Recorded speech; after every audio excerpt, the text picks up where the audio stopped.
Oh, hey, it's me back in the chair. You're watching Rebel Roundup.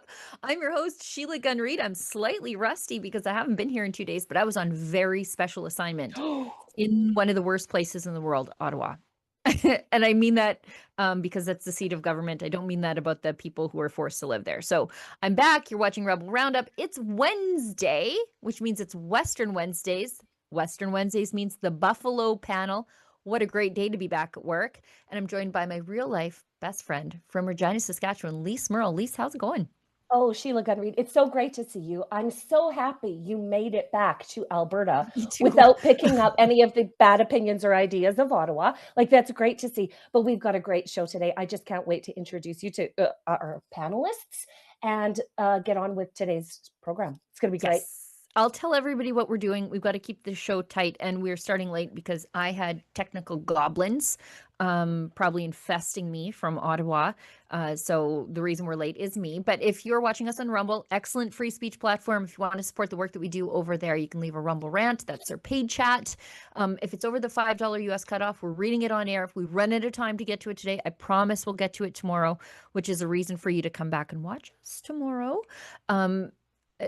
And if you're watching us on YouTube, same rules apply. Their paid chat is called a super chat, and their paid comment, if you miss the live version of the show, is called a super thanks. Let's bring in our Western panelists. One of them, one of them is a new face to Rebel News. Not a new face to me, but a new face to Rebel News. So you know the guy just underneath me on the panel. That's our friend Chris Scott of the Whistle Stop and Let's Talk Alberta. You know him as the diner owner who led the restaurant rebellion, spent a weekend in jail for the crime of serving burgers to willing people during the COVID pandemic. Yeah, the crime. Public enemy number one, Burger Man. And then we've got John Tomkinson. John, I'm familiar with you. You are, I would suggest, an independence activist, but I'll let you describe yourself. Why don't you introduce yourself to Rebel News? Absolutely. I've been involved in Alberta independence and Alberta politics for a number of years in different levels.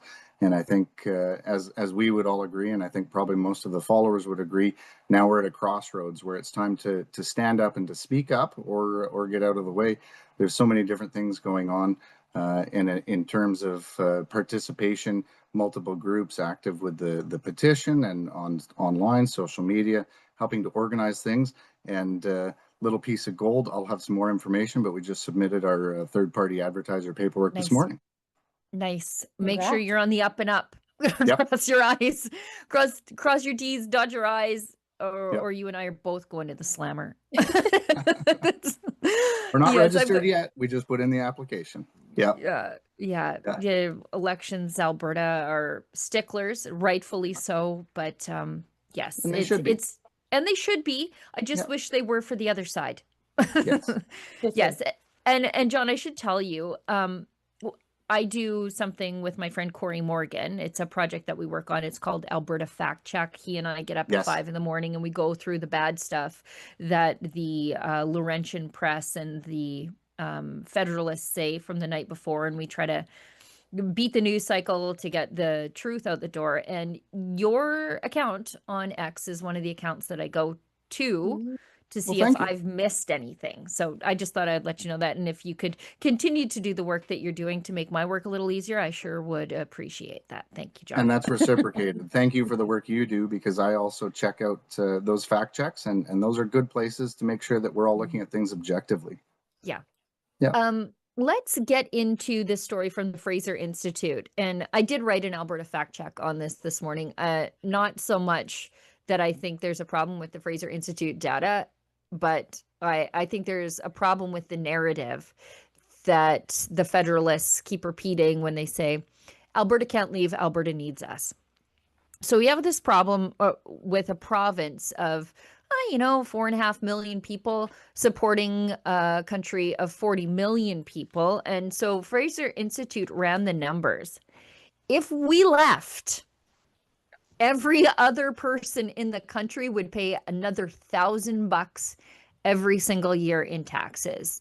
And so I think that blows a hole in this Federalist narrative that, what would you do well, you know, Alberta, what would you do if you left? You need us. No, brothers, you really need us. And I think I think deep down in the Federalist hearts, they know this to be true, which is why they're so vicious in trying to keep us from leaving. I'll go to Chris first. Yeah, that's it is interesting that rather than talking about the issues, the Federalists are more willing to say, hey, you can't, or you need us, or there's no way, or those types of things. Like, they never address these issues. Even our premier, Danielle Smith, she put out some, type of news that said, oh, Alberta independence is going to cost this much. It's going to be $400 billion. Well, I didn't believe that, and nobody should. So I actually took the time to do a ledger, the costs on one side and the benefit on the other. And the benefits are they vastly outweigh the costs. And, the Fraser Institute, their math showing what it would cost other Canadians, it just verifies that Alberta is a net contributor to Confederation, no matter which way you slice it.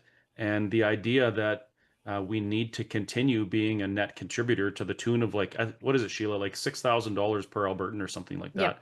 And that's everybody in your family. So if you have a family of 4, that's $24,000 for your family. I don't know how we need that. It doesn't seem like something we need, No. but maybe they can debate me on that and explain it better.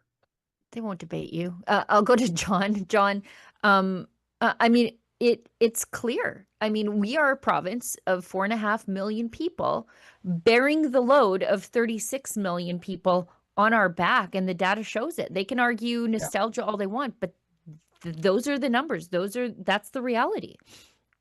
I completely agree. And I think, as you talked about, the nostalgia and the emotional response doesn't have facts, and it doesn't have substance behind it on the other side of the argument. I think what's really interesting here, and having taken a look at the report that came out yesterday that you're speaking about, is, in the last couple of weeks, we've heard from Federalists, from the Premier down to Lukaszuk, down to others on social media and out in public, talking about how it's going to cost $400 billion, then it's going to cost $300 billion, then it's going to cost $27 billion. And nobody's actually completed the assessment. This is the first of a few that's going to come out with some really good numbers and some really good analytics. And common sense would tell you that in a jurisdiction, if it were any province with high income, high productivity, high development, high work ethic, they will be contributing more. And so the conversations that I've seen on social media and the personal attacks that I've had on X and the targeted messaging of Alberta can't survive without Canada is absolutely ludicrous. I think that what the Fraser Institute's put out in this report here is pretty accurate. It's a good starting place to talk about the fact that the rest of Canada, the Canadians, are going to be out $1,000 per person per year because of what Alberta has been contributing. And that's really part of the discussion. It's not all about the numbers, because what that really gets to is the fact of the unequal representation and the unequal policy development that happens as well. If we're at the table and we're a major contributor, we shouldn't be an economic colony stuck in the corner. Lise, I'm very sorry because I said we're carrying the load for 36 Thank million you. other people, but Thank there are you. 1 million Saskies who are doing more than their fair share. So I'm very sorry. I should correct myself. Well, thank you so much for including Saskatchewan in that. We are a have province that pays equalization to the rest of the country too. And the success of the West is what funds the rest of Canada's services. And yet anytime we point this out, we're vilified for it instantaneously. And all we're saying is that we're going to stop the welfare pipeline. We're going to stop the welfare pipeline that flows one way from east to west, or excuse me, well, they take our money from the east to the east, from the west. You guys know what I'm saying. And we see no gratitude from Ottawa. I think that what grinds people of the West so hard is how hard we have to hustle to see absolutely no acknowledgement on the other side. And I for one, am absolutely sick of it. The people in Eastern Canada, and especially the Laurentian Triangle, have an extraordinary quality of life, but only because of the hard work of the people of the West. And it's time to break up this bad marriage. I want to just quickly change lanes into something more fun. And I need everybody's help to help me win this internal contest at Rebel News that I'm going to tell you, it's not even an internal contest. I'm just highly competitive with the other people here at Rebel News. So we've got this clip from Ezra. It's only 1 minute and 4 seconds long. Sorry, I should have muted myself there. It's only, and then I'll tell you which one's mine.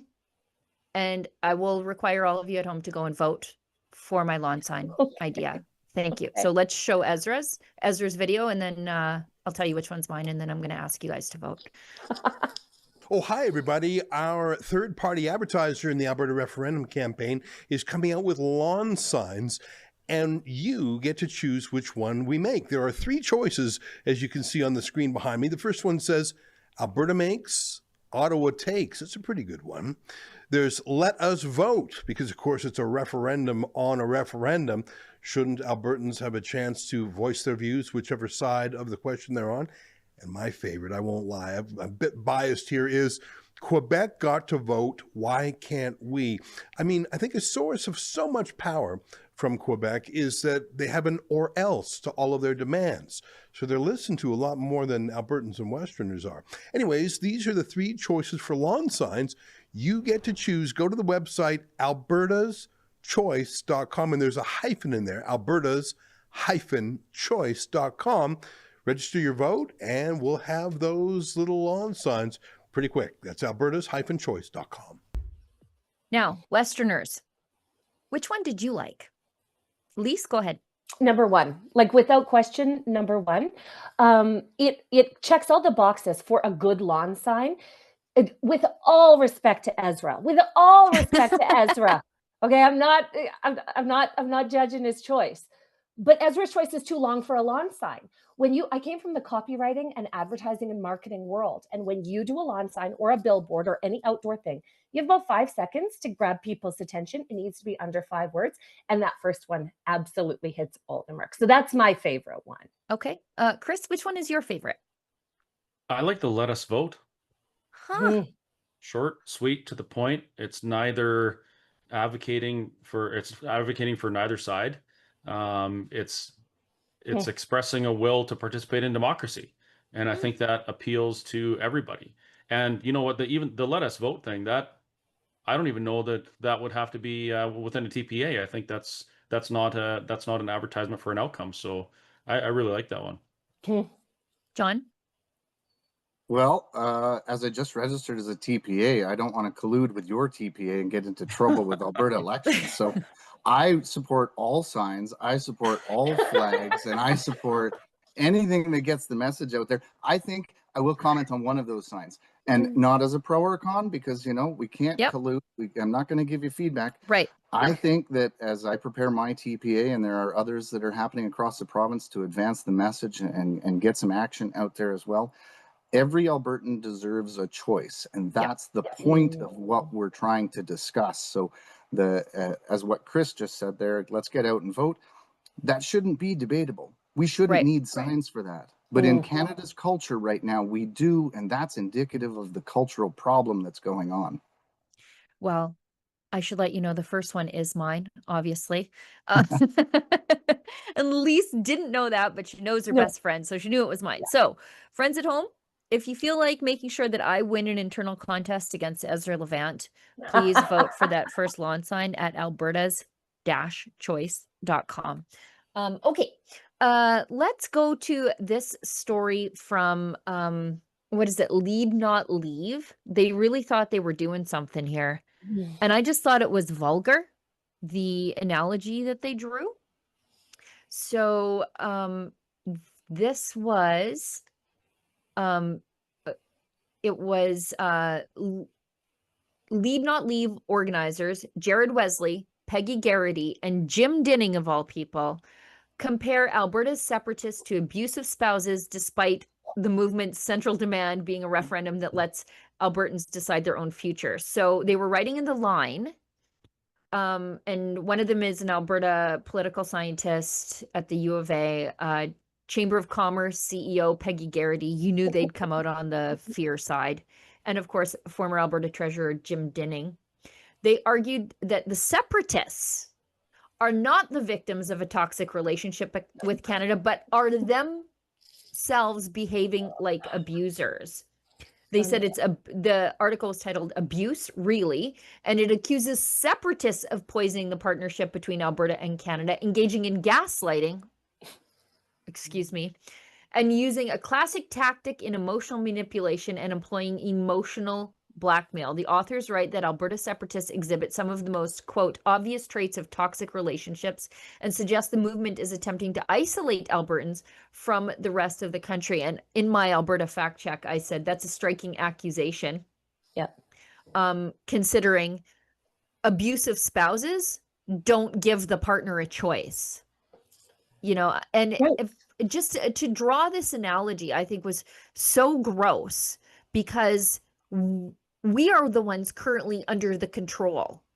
We're not the ones doing the control. We're asking for more autonomy, the way the person in an imbalanced relationship would be asking for.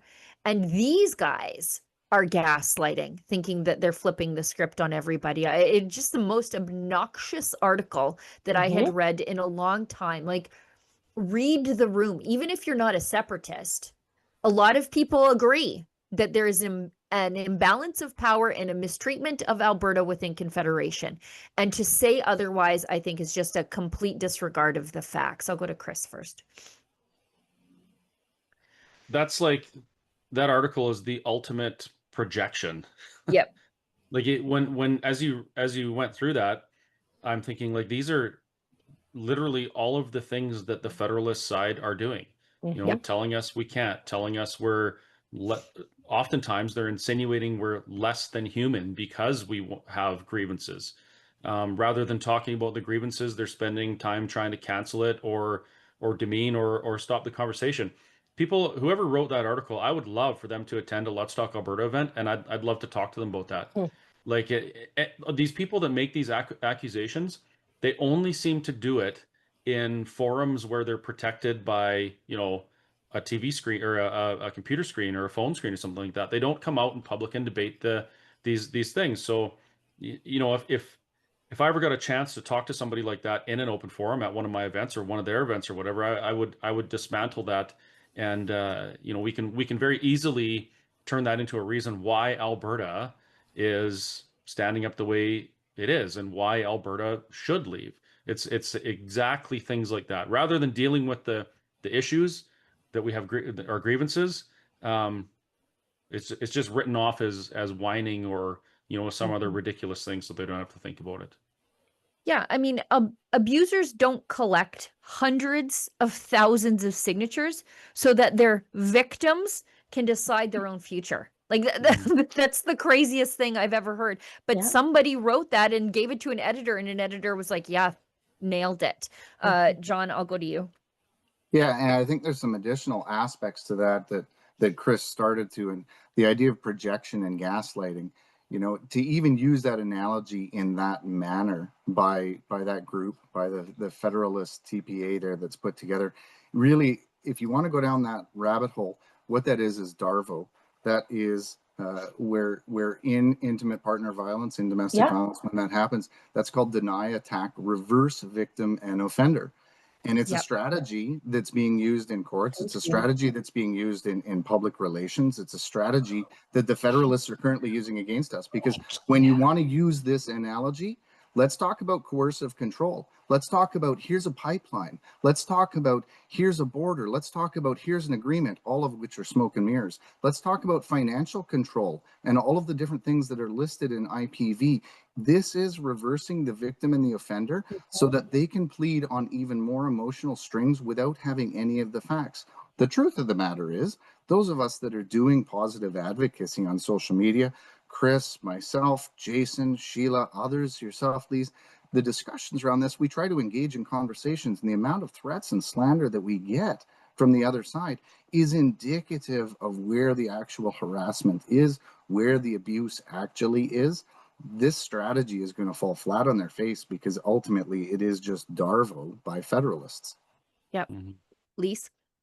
Yeah, no, I'm so happy you brought up the PR strategy, John, because that is exactly what they're doing. They're employing a rather well-known public relations strategy that's often employed during messy celebrity breakups or corporate meltdowns or like or breakups of other kinds. This is what they're doing to us in the West. They're labeling us, they're denigrating us, they're triggering all of their crazy vapid federalist friends to attack us. This is what they're doing. They're sort of, it's a crazy psyop, but lucky for us, we're seeing through it. They're trying to get a hold of the narrative, guys, and it's real important that we not let them. Olivia, I'm just going to go out of order here because I wanted to talk about this before we have to hit an ad break. And it's the Sundry Pro Rodeo. Woohoo! Now, Parade time. yeah, I I love rodeo. Everybody knows that about me. I love a good rodeo parade. And this story out of Sundry really shows what the federalist nonsense is doing to our communities.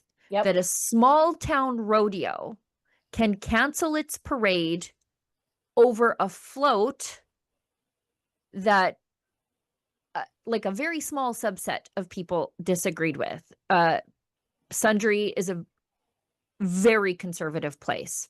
And we know that conservatives through our polling show they overwhelmingly support separation or independence or further autonomy. We know that, but this was backlash for potentially allowing the independence-minded float into the parade. The pile-on led to basically the parade being canceled. Chris, I want to go to you first. Yeah, it wasn't even an independence float. It was a float covered in Alberta flags celebrating Alberta, That's right? it. Which should be that's the least political thing you could do. I mean, Thomas Lukasik, he had his forever purring mobile registered for the parade. He was going to be there laying in the back and purring into the camera. And, that is a political message, right? It's Sure. a literal political message. Forever Canada. Well, okay, well, what does that mean? That means that Alberta can never be on its own. We wanted Alberta flags in there. It's absolutely ridiculous that there's people in any level of government that feel like they can be political gatekeepers to democracy at any level. And this is the problem. Like even that article that was there, rather than writing articles, why are people not getting in rooms together and talking about these issues? Right? And we wouldn't have these situations. And now, so they said that there was so much intimidation and harassment, never explaining what the intimidation and harassment was. I'm sure that people were heated and there was some disagreements or whatever, but rather than having a conversation about it, they canceled it. So now what's happened is a group of Albertans did what Albertans always do. They stepped up and they're doing it themselves. They contacted all of the on the 20th. Yeah. And they're Amazing. doing the parade, right? It Sundry, had nothing to do with the rodeo association. That's what Alberta does. amazing. That's what has to happen. Go ahead, John. I won't interrupt. Go ahead, John. Yeah, no, I agree, and there's more to it. It's about personalities, it's about principles, not personalities. Yep. The politics of flags is an interesting thing in a subset of the Canadian population. 4 years ago, people were bemoaning flying a Canadian flag during the convoy. Today, those same people are putting up a Canadian flag and bemoaning the Alberta flag. These are symbols of our entire jurisdiction. These are symbols of our culture. They're symbols of our province and our country currently. That a rodeo in Alberta would have a problem with an Alberta flag is beyond the pale of understanding in any normal area. My son has been bull riding for years. We've been on the rodeo circuit. Sheila, you've met my son on horseback at different events. And that anybody anywhere would have a problem with an Alberta flag right now. You can have the discussion about independence. You can have the discussion about being a federalist and wanting to stay. Please, if you're a federalist, provide a reason, because I haven't seen one yet. But nonetheless, the invitation for a conversation is there. There shouldn't be controversy like this. And at the end of the day, I posted about this. I've seen the statements from the Pro Rodeo Association. I've seen the dialogue from the organizer with Jason Levine. saying that the statement is not true from the pro rodeo. So I don't want to get into the details of it. I think what the bigger problem is that this stuff shouldn't even be contentious. There should be an opportunity for both people to speak from both sides of the campaign. Yeah, absolutely. And I think it doesn't read the room very well. No.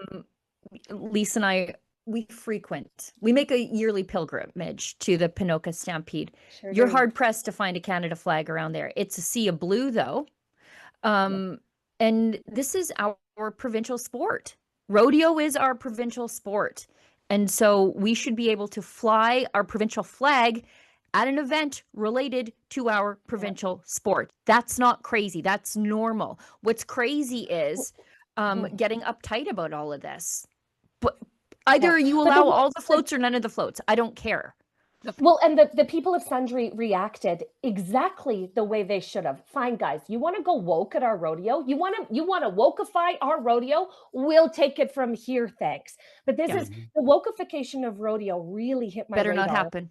2 years. No, it's Sheila. I'm telling you, I went to a rodeo this weekend. When you hear the story, you will go wild. Okay, the wokeification of rodeo is upon us.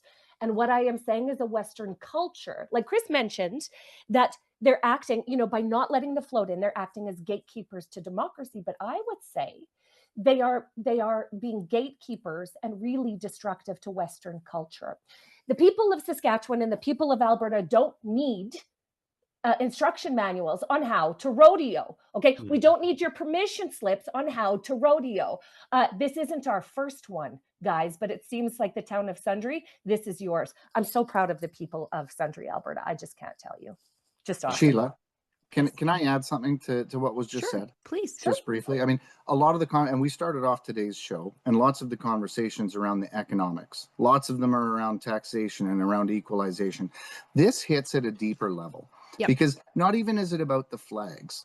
This is about the change in Canada's ethos that is tearing, and I've posted and talked about this at length, it's tearing at the social fabric of our society and of our civilization. These are just, each time there's a media story, and even on this show today, we're going to talk about the flags. We're going to talk about what's happening in Sundre. All of those are microcosms. They're indicators of the lower common denominator issue.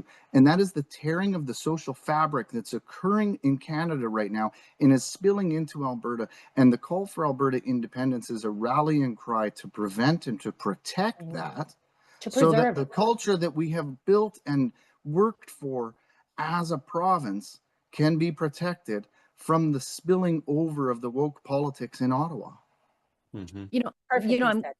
I'm glad you said that, because in my book, Independence Blueprint, I did talk about what drove Quebec's separatism. And for them, it was almost exclusively culture.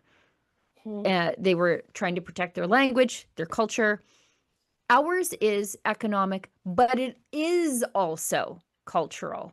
We look at Canada and say, whatever we thought Canada was, east of Saskatchewan, it doesn't really exist anymore. It's a mess. I just came back from Ottawa and Toronto, and it doesn't feel like Canada of 10 years ago. And for a lot of Albertans, they don't so much dislike Canada. What they're trying to do is preserve whatever's left of what Canada used to be. We feel it still lives here, and we want to keep that. On that note, let's hit an ad break, Olivia, and we'll come back and we'll discuss what we can get to on the rest of the list. For generations, many Canadians have preserved more than just firearms. Many of our men and women They've preserved history, tradition, competition, memories. But under Trudeau, and now Carney, heirlooms, estates, collectibles, and competition firearms now have to be surrendered and destroyed. While violent gun criminals get pass after pass, openly ignoring any legislation, lawful gun owners are trapped in an increasingly unfair legal system. But we can help. Canada's National Firearms Association's Save Firearms program offers the legal pathway to preserve what matters. while we work towards a political solution. Don't let yours be next. Save history, save heritage, save firearms. Visit nfa.ca today to learn more. In Canada, firearms owners like me understand the importance of safe, effective self-defense options. That's why we're proud to have Byrna as a sponsor. Byrna's less lethal launchers are designed to help protect you and your family without taking a life. Byrna offers peace of mind, accessibility, and a practical layer of personal security for Canadians who value safety. Learn more at byrna.ca/rebel. That's byrna.ca/rebel. Canada's been told to just quit smoking for decades, same message over and over, and yet millions of Canadians still smoke. So let's ask a follow-up question. For those who don't quit, what about change? In 2026, Canada has options that didn't exist years ago. Smoke-free alternatives for adults who would otherwise continue smoking. That doesn't mean risk-free, it means informed choice. If you don't smoke, don't start. If you smoke, quit. But for those who don't quit, change could still be part of the conversation. That's why Canadians should check out unsmoke.ca, an information resource focused on smoke-free alternatives and honest facts, not judgment. Put the lighter down, Canada. Learn what your options are. Do you have pride fatigue? Are you exhausted by the thought of another Pride season force-feeding rainbows down our throats like it's mandatory? If so, I'm Lise Merle from Rebel News, and I'd like you to meet Buck the Rainbow Unicorn, my 3-time Amazon best-selling children's book that stormed to the #1 spot on Amazon's global hot new releases in the wild 2 weeks before Christmas. And I'm just wondering, would it be possible to keep him trotting up the charts? You see, Buck is convinced that he's a rainbow unicorn. From his lustrous mane and sparkling feet, he's a full drama queen. Until one day, a wise little girl and his family gently break it to him that he's actually not a rainbow unicorn, but a perfectly healthy horse. The reviews for Buck the Rainbow Unicorn are unreal. This is a must-read for all children. Well done. A wonderful take on a currently twisted topic in today's society, and a refreshing message for kids. A heartwarming, laugh-out-loud rhyming story about honesty, imagination, and self-acceptance. This Pride season, skip the fetish parades and instead share the gift of truth, love, and prairie pride. Visit bucktherainbowunicorn.com to order your copy today. Thanks. I do have pride fatigue, I'll tell you that. Just before we move on, I just want to, I don't know if we talked about it over the last couple of days, but our friend Rick Igersich from the National Firearms Association passed away, and he was such a staunch advocate for the rights of firearms owners to not be scapegoated for the failures of liberal politicians and liberal policies and progressive mayors. And it's just a terrible loss for the firearms community. He fought so hard for us, and just our prayers and condolences to our friends over at the National Firearms Association. They're doing such great work over there, and I'm sure there's a lot of grief. So just from the Rebel News family to the National Firearms Association family, and I'm the overlap there. Just our condolences to Rick and everybody who knew him. Yeah. Okay. Let's move on. Let's talk about pride fatigue. Since we Lise has it, I've got it. This article poses the question, and again, I think this is one of those things about protecting our culture. Should the rainbow replace the maple leaf during Pride Month at schools? Of course, the answer is no, never. Obviously not. It says under the Education Act, flags inside the building. Schools, of course. Did you lose me? No? Okay. A little bit. Just schools, of course, are permitted. Okay.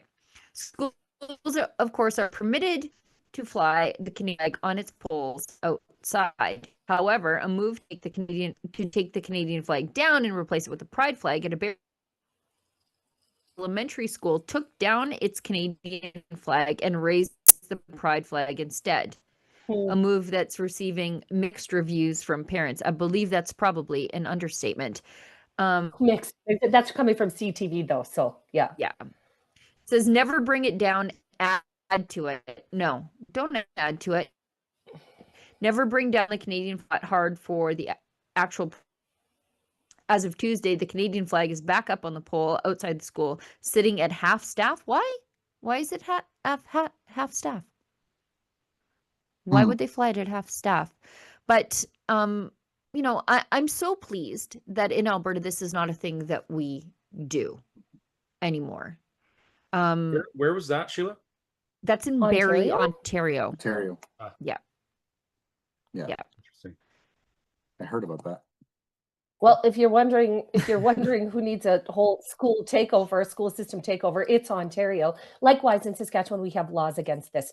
Schools in Saskatchewan must fly the Canadian flag and the Saskatchewan flag, and it's up to the school if they want to fly an auxiliary flag underneath those. And the principals do, you know, the woke administrators, they absolutely do. But there will be no replacing of the Canada flag or the Saskatchewan flag with the pride flag in Saskatchewan or Alberta. Thank God. See, in Alberta, we have a neutrality in the classroom law. So this is a very recent development. And I think it's important. I think flying flags that are not representative of all of us leads to division. And now we've got a school divided on this issue when just flying the Canadian flag always or the provincial flag always wouldn't have been controversial. Once you start running these things up the flagpole, metaphorically and in real life, it leads to controversy that is completely unnecessary when the Canadian flag or the Ontario provincial flag represents all the citizens there, all of them, and doesn't prioritize certain citizens over others. Chris, I'll go to you first. Well, I feel old now because I was just kind of thinking about what I wanted to say, and it starts with back in the olden days in the 1900s, when I was in elementary school, we sang O Canada, we sang God Save the Queen, we said the Lord's Prayer, and actually some of our teachers in elementary school would actually take time to pray with us individually. Like these are the things we were proud about when I was in school.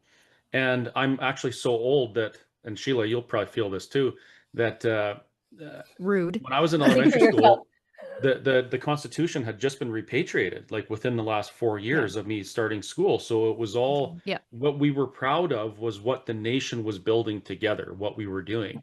And that has been all but removed. Like we just don't have that anymore. And then we went through a time when our prime minister was telling us we needed to be ashamed of our nation, standing on the world stage saying we were genocidal maniacs, you know, and then completely removing any faith from schools. As a matter of fact, students have been suspended for praying or bringing Bibles to school. Like we've gone full circle. And now the things that we're celebrating and telling kids they should be proud of are not conducive to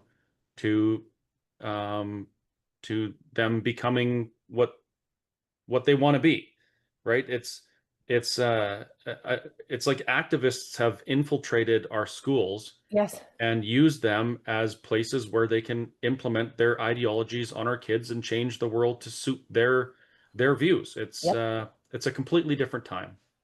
And I guess I am old. That like literally the 1900s. That's when I went to school. That makes my back hurt when you say that. And I think this goes to John's earlier point about social cohesion. Yeah. You know, we're not fostering social cohesion when we do these sorts of things, when we prioritize certain political groups, because I think the pride flag is political, over other people. Go ahead, John.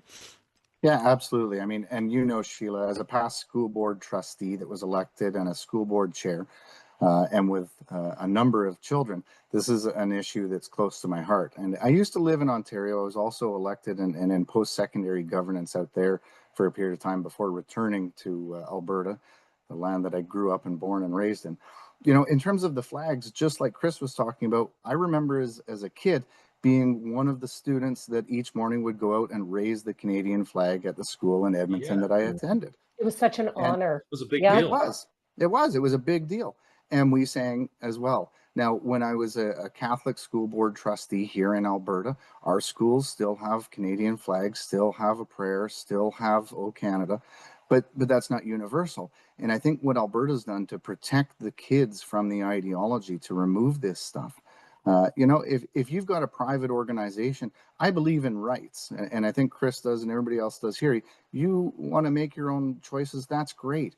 But the moment that we politicize flags, I mean, it's an extension of the Sundry Parade conversation. It's an extension of the convoy hatred for the Canadian flag, and Prime Minister Trudeau saying that we're genocidal and we need to have this kind of guilt, and bashing the flag and taking the flags down to half-mast. Anytime that a public institution, especially a K-12 school with impressionable young minds that are just looking upon the world for a certain time, takes down their jurisdictional flag, whether it's a Canadian flag or an Alberta flag or any other province's flag. I see Lise has the beautiful Saskatchewan flag in there behind her. Those are the flags that should be the symbols of our unity in any jurisdiction. And it shouldn't be controversial, and they should not be taken down to put up any different advocacy groups' flag, whether it's LGBTQ, whether it's Palestinian, whether it's whatever is going this week. That's not the way that we contain a united jurisdiction, whether that's a united Alberta or the attempts to try to project to us a united Canada, which most definitely is not the current case.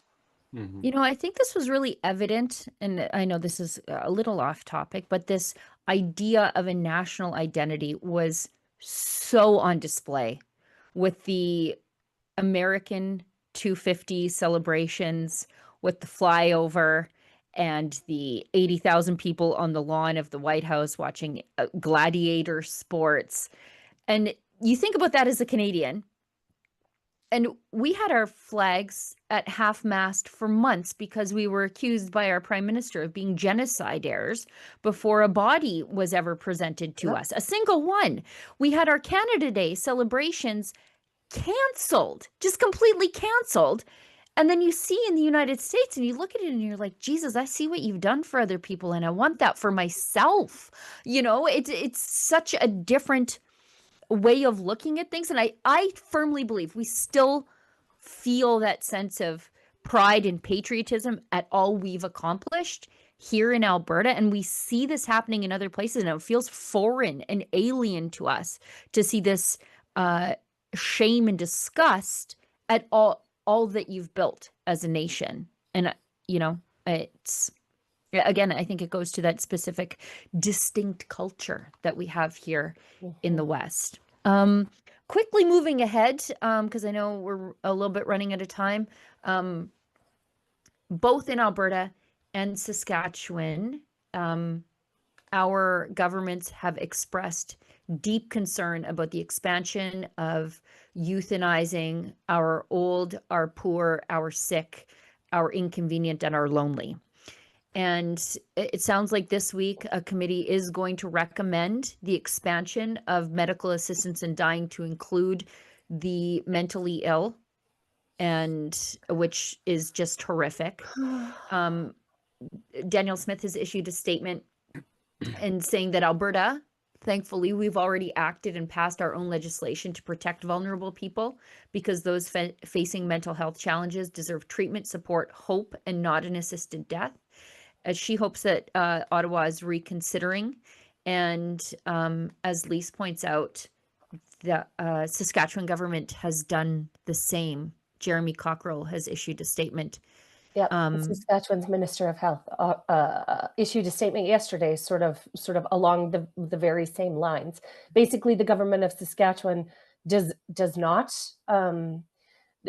approve of any expansion of MAID and is committed to the well-being of the people of Saskatchewan. It is excellent news to see our governments speaking out on this atrocity. And it really is an atrocity when a government has found a way to message its own people into their own graves. It is that's deplorable. That's absolutely deplorable. And I commend any provincial government that really fights back against this. I don't know if you guys saw, I think it was Andre Picard who fancies himself the health journalist of record for the country. He writes at the Globe and Mail, and he described the expansion of MAID as a good and healthy thing, and he even described it as a ritual. And I was like, well, there's a little bit of honesty there. I believe Moloch would be pleased with the sacrifices of his ritual. Go ahead. Well, this is how they sold the original program over, you know, when we were talking about it 10 and 11 years ago. It was only going to be compassionate. It was only going to be in the worst case End of scenario. life. Yeah. It was only going to be in absolutely terminal, no hope scenarios. And they expanded it so that tens of thousands of Canadians are ending their own lives because they feel like burdens, because they can't access health care. And this is egregious. Like the government is killing the citizens of Canada. This is egregious, and now they want to do it more. Like, I don't know how we dial 911 on this, but this is a 911 situation. Can we bring up that Andre Picard tweet again? Because I think it is so vile. Just, Olivia, if you wouldn't mind. In the first 10 years of MAID, so go ahead, Sheila Gunn, read. Okay, so he says, in the first 10 years of MAID, more than 100,000 Canadians have averted unnecessary suffering at end of life. Oh my God. That's cause for celebration, he says. Assisted death has become a significant ritual. Yes, I believe it has. A counter to the life-affirming rituals of other religions. Not a slippery slope, but it sure has been a slippery slope, because they said it was for people who are terminally ill at the end of life. But we have palliative care for that, by the way. And now it is people with seasonal depression are getting medical assist. Yes, blindness, diabetes, anxiety, depression. Yeah. And I think this is something that Albertans want to escape. Chris, go ahead. This all kind of ties in together with the ideology thing. Like, Canada has replaced one ideology with another. The ideology that built Canada, built the West, was, you know, we're created in the image of God with distinction, on purpose. Life is sacred, and we're what we're meant to be. And we've replaced that with the alternative that there is no God. It's all an accident. Nature was cruel to you. You made a mistake, and you're not worth anything anyway. You know, and now that this is what we're seeing in all of these things is a symptom of that path. Now, I just want to take a minute to mention, I met with a couple of ladies in southern Alberta a few months ago, and both of them had experienced situations where their loved ones were mated by the government without their consent. Yeah. One of them, this lady and her other son, they had a son that lived with them. His name was Gary, and he had Down syndrome. He was 42 years old, which was, you know, that's actually past the life expectancy for a man with Down syndrome. And what happened was the government took guardianship of Gary and then sent him for MAID. Like, he was functioning, he was doing things with his family. Like, he was sick, yes, but rather than, you know, do what the family wished, they actually intervened, took custody, and then sent him for MAID. Another one, was a woman whose husband. Pardon me? This is appropriate for vulnerable people. Like, this is appropriate for this is even criminal. And this is Alberta Health, by the way. So it's not. That wasn't even a federal thing. Like, this was our province did this to somebody. And another one, I don't have all the details, but this man had cancer, and his experience, as described by his grieving widow in the cancer center, was absolutely horrific. Like, unbelievably brutal, and left him actually begging for MAID with what had happened to him. So, you know, this call to meet with these people about MAID came right on the heels of a conversation I had with Minister Amory's office, and they were talking about the impending changes that Canada was talking about for MAID, and Alberta wants to stand up against it. And he had asked that I started speaking out about this, you know, and exposing kind of what's going on, which is why, Sheila, I asked your permission to share the Rebel MAID documentary, which everybody should watch. Oh, so good. But yeah, there's a lot more going on than people think, and this is just one more step down that, you know, one more slide down the slippery slope we're on of going from a place where human life is sacred to a place where it's all accident and we shouldn't be here anyway, right? I'll go to John. Go ahead. Yeah, absolutely. I think, as was just said too, this is a larger globalization issue, and it's the spillover of globalization into the erosion of Canadian culture, because we've experienced for the last 50 years globally, at least in the Western democracies, a shift from, as Chris said, honoring life, a culture of life, to a culture of death. You look at some of the other indicators too. What are the bigger holidays now? It used to be Christmas and Easter, and now it's Halloween. Halloween has its own stores that pop up. It's a culture of death that's permeating Canadian policy. I've commented on this online a couple times because I'm adamantly against MAID in every aspect, just in principle. And in the last 10 years, if you look at everything that's happened, I've done some studies, I crunched some math, I put it out and had a commentary on it a while ago when this discussion started about 2 months ago, in earnest, in terms of the mental health stuff. From 6 years, from 2019 to 2024, I just pulled up my own tweet so I can take a look at it here because I couldn't remember off the top of my head. The Canadian healthcare system has killed 632,000 citizens. Over the same 6-year period, Canada recorded 1.9 million deaths. So that means in Canada, since 2015, we now have a 33% chance of dying at the hands of a healthcare system by some service. By some service. That's not a culture that values human life. It's not a culture that values a family. It's not, which is the foundational building block of society. If we're going to continue tearing apart families, killing our elderly, killing our youth, and we see now discussions coming out of Quebec on that for abortion for live children. The entire ethos around this discussion is beyond the pale of understanding that, you can't have a discussion about a nation or a province or a country or a civilization if you can't value human life. That's why we have to leave. You're right. Right. I think that's pretty well it. I do not want to be part of a country that euthanizes the sad and the inconvenient. I just don't. Me too. Yeah, crazy. We want those people to have great, amazing, successful, high quality lives. Yes. Crazy of us to think that, eh? Yep. All right. I think we have to wrap the show. We'll do the chats after we say goodbye to the gentlemen. Chris, everybody knows you. Everybody loves you. And if they don't love you, I don't want to know them. Chris, tell people how they can find you. You can find me at the Whistle Stop Cafe on Facebook, or Christopher Scott on Facebook. I don't even put a reel in there because you can tell that I'm real by looking at me. I'm not AI. You can also find some of my work and our work at letstalkalberta.com.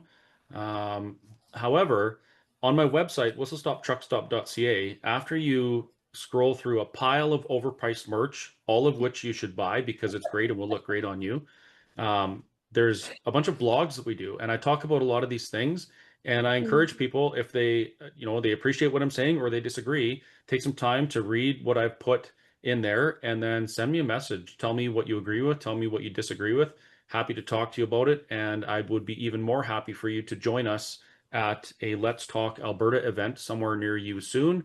You can find those at letstalkalberta.com. Do you have any coming up right away? I know you do. Yeah. Well, I'm actually in Claire's home tonight, so I have to do exactly the speed limit and make it down there in time to cook a bunch of pierogies for people. And then tomorrow we're in Hannah. Actually tonight, so I'm in Claire's home and there's another one in Drayton Valley today.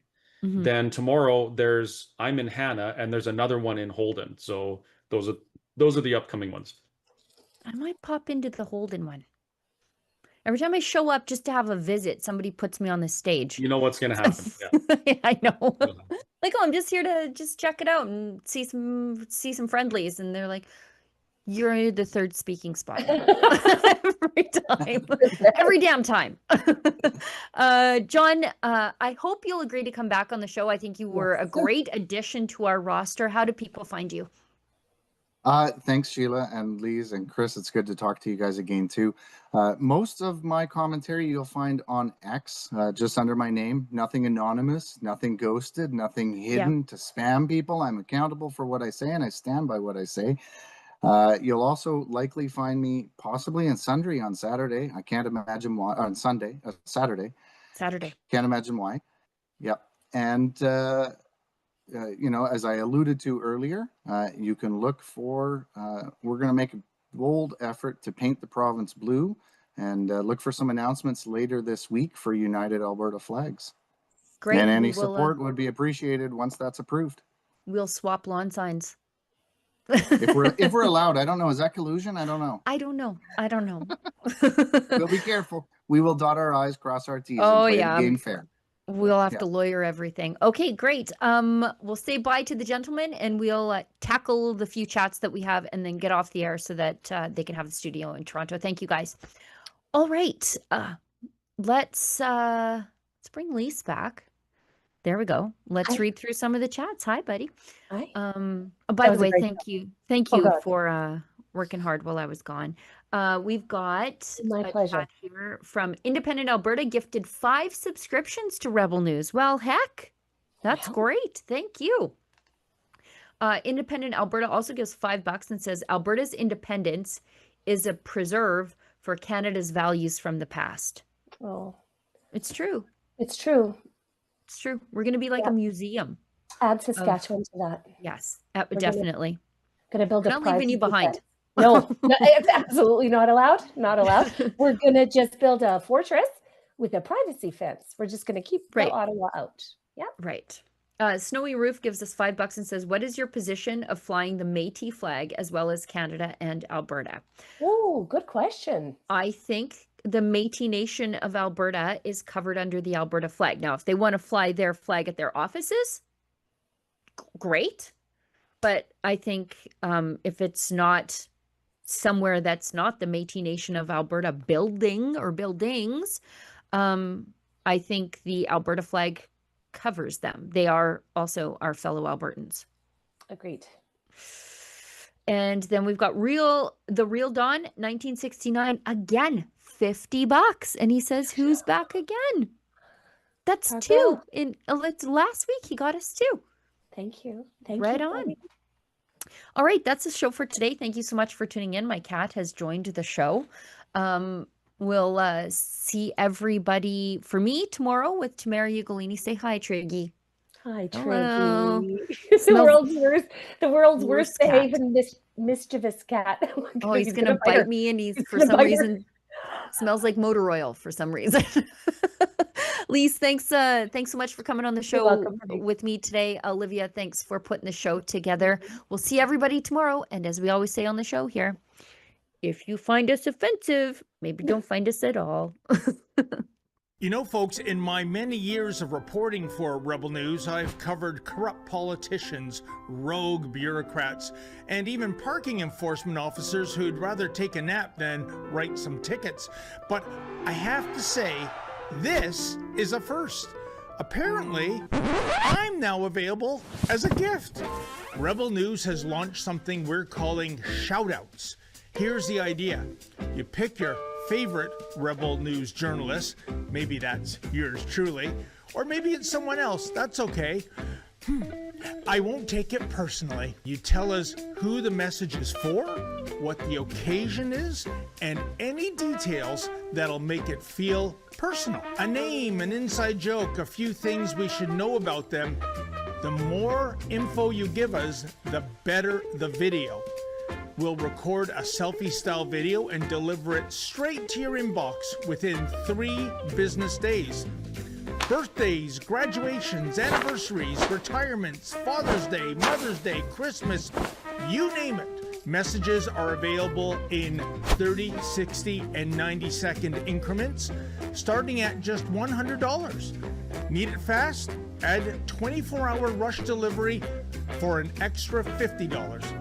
And every dollar you spend goes directly toward supporting Rebel News and our independent journalism. No government bailouts here, no corporate strings, just Canadians helping Canadians to keep telling the truth. Give the gift no one saw coming. Visit rebelnews.com/shoutouts. That's rebelnews.com/shoutouts to make your request today